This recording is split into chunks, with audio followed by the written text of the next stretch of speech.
Governor Sindh Kamran टेसूरी की आतिफ असलम के show में परफॉर्मेंस की वीडियो सोशल मीडिया पर तेजी से वायरल हो रही है, जिस पर मद्दाहों का मिला जुला रद्द-ए-अमल सामने आ रहा है। गुज़िश्ता रोज से सोशल मीडिया पर गवर्नर सिंध कामरान खान टेसूरी की वीडियोस बहुत वायरल हो रही है, जिसमें वो गवर्नर हाउस में होने वाले आतिफ असलम के लाइव शो में रक्स करते नजर आ रहे हैं। वायरल वीडियोस में गवर्नर सिंह को आतिफ असलम की परफॉर्मेंस के दौरान स्टेज पर खुशी से झूमते और एक मरतबा ढोल बजाते भी देखा गया। वीडियो इंटरनेट पर बहुत ज्यादा वायरल हो रही हैं और इस पर सार्फिन की जानिब से मिला जुला रद्द-ए-अमल भी सामने आ रहा है।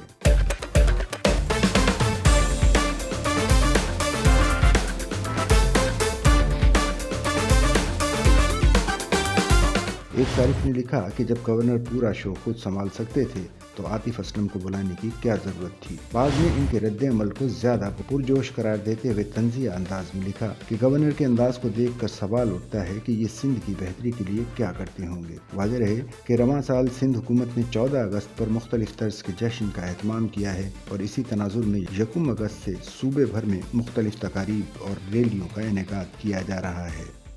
सच्चल न्यूज़ नेटवर्क की वीडियोस में खुशामदीद। नाजरीन, वीडियो से मुतालिक अपनी कीमती राय का इजहार कमेंट बॉक्स में ज़रूर करें और चैनल को सब्सक्राइब करें।